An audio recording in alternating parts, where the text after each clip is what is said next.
nervous on the Tribunal day? How do you sort of approach it as a coach? Oh, it is what it is. Yeah, got too much else on my mind.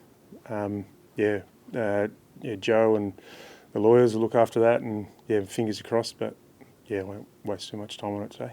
How do you prepare that from a training session perspective going in? Do you have to prepare for not being there, or what do you approach? Yeah, I'll just train as usual. Piercy won't do much today anyway, given we're not that far away from the game. We just played, so get some players filling his role if we need, and it's not much different to usual, to be honest. What are the grounds that the club's challenging on? I don't really want to go into it because I might say something wrong because I don't actually know.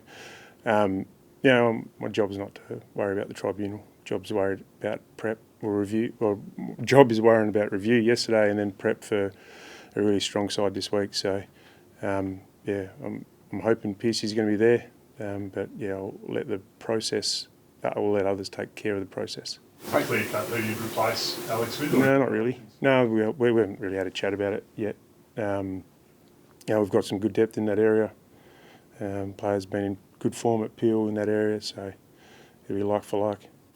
From a process perspective, are you comfortable with the fact that it's going to be either 3 or none tonight? But do you think there needs to be a change in the matrix? I just haven't looked into the rules enough to comment on that. Yeah, so I'll just stay out of it. When players running with the flight, there's lots of debate around that moment. We don't really see players running with the flight at all. Is that a problem that no one is in a position to protect themselves from what's coming in the other direction? It's risky to train. Well, it's risky to train it when you got two guys, a guy coming in the other direction. Yeah, I think clubs do, and we train the technique of being able to get your footwork right. But when there are some situations, maybe like the one on the weekend where it's just hard to get your footwork right because you're going straight back with the flight. Understand that kick came out like from a contest. It was sort of a rush kick.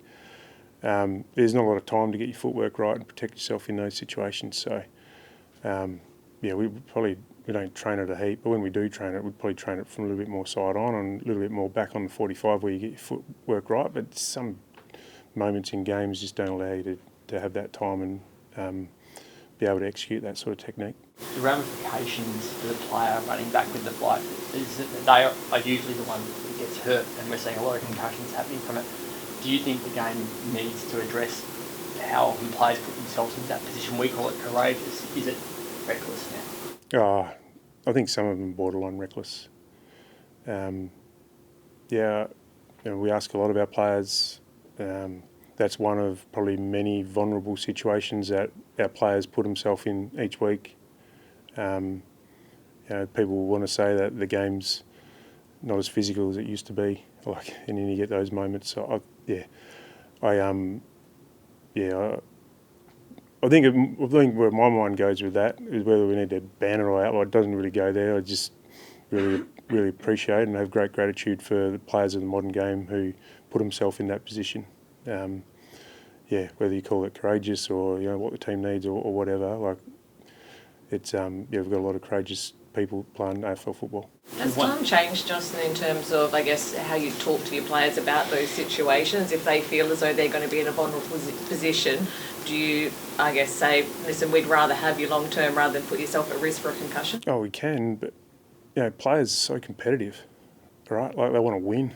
So, Burn Jones is thinking he was thinking I need to go back and mark this ball so I can kick a goal for my team. Or sometimes he might be thinking I need to go back and make this a ground ball in my forward 50 so that Fremantle don't take another intercept. We can coach them, but players are competitive beasts who want to impact the game.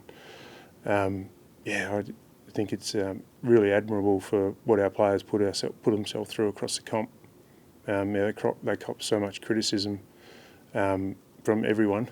But then you see them putting themselves in vulnerable positions like that, contest after contest, time after time. It's great gratitude for them. Do you feel the match review now, it's obviously important to safeguard against concussion, but do you think they've become a bit too outcome focused when there's incidents like this that look like just footballing incidents? I just don't think me commenting on that helps anyone. So, I understand. That's where the game's gone, and we've become outcome based. But I haven't given enough thought to whether that's the right thing or the wrong thing. But I do feel that there's football collisions that happen with two players going at the footy, and understand that there's going to be injuries from that. Really unfortunate, and you don't like to see anyone going off with a concussion. But now we talk about Cooper Simpson's injury. Like, he's going to miss 10 weeks because he was lying a ball. Like, players put himself in those positions continuously, and sometimes you come off second best. I just feel like that was one of those contests. How do you replace the run that Cooper was giving you and the distribution that he gave you? Yeah, we'll look at we'll see who we've got in the wings. Aishi played a good game. Banners came on and played that role and played a good game. Wags could go back to half back, so we've got a few options. We've liked the size and shape down there the last couple of weeks. So I imagine we'll replace him with a small. The game that Heath Chapman played, is there scope for him to be more of a distributor for you? Oh, yeah, probably robbing Peter to pay Paul. He's probably more suited in that sort of role, a bit closer to the opposed goal. We like his ability to play tall and small, and at his best he wins contests for us and saves opposition scores. So we'll have a look at all those options. Yeah, he'll come into it, but sort of liked his game the last couple of weeks, playing where he is. Is Bailey set for a bit more of a stint in defence now? Chance. Yeah, he'll be one of the options for sure. Yeah, we're really happy with the way he played on the weekend. And most likely won't be sub this week, but it's why we chose him as a sub, because he does provide that flexibility. We're probably thinking we'd use him as a forward or a mid, or on the wings. But yeah, his flexibility to be able to go back and play a role was critical, so we didn't have to reshuffle any other roles. What have you made of Gold Coast so far, just from, I know you probably haven't had too much of a look at them yet, but just general observations? Great contest team, contest clearance, really liked the way they defend their front half and lock the ball in their front half, put enormous pressure on the opposition and score heavily from that source. So there's some aspects of our game we'll need to get right. Their half-backs rebound really well, or their backs rebound really well. Noble and Rioli probably get a lot of the credit, and it's just deserved, but they all sort of join in and bounce off half-back as well. So they've got some real threats. We're going to have to be at our best. What's Sean Darcy have to do to be available for any footy this week? He needs to get through training and then pull up well. Bit like last week. He got through training last week, but just didn't pull up well. And wasn't 100% right to go. So he needs to train well, and then recover well. Do you have a plan for how you're going to get reintegrating him back into playing footy? Several. Yeah. Is AFL realistic for him? Yeah, absolutely. Yeah, he's only missed a couple of weeks. How did he go? I think Saturday you said he was looking at having a big session. How did he pull up out of that? Yeah, well, it was an improvement on the week before for sure. Whether he was 100% or close to, maybe not. So today's pretty important. Is this the time to reintroduce him facing someone like Witts, who matches up better against him? Yeah, it definitely comes into consideration, and it's a bit of the plan all along. And when I say horses for courses, it's for these type of situations where, Witts is probably 125 kilos and 211 centimetres. And he's got that size on Jacko, and whether we need two rucks. That's why I say that. So we'll see how Sean goes, and we'll go to selection and see what team pushes out. So having a bye afterwards help him because you think... It's not really a consideration. No, hasn't been a consideration. When you went to the Gold Coast, Justin, has there anything changed for you in your preparation this week for those conditions? No, not really. No. Good prep on the weekend, a little bit slipperier.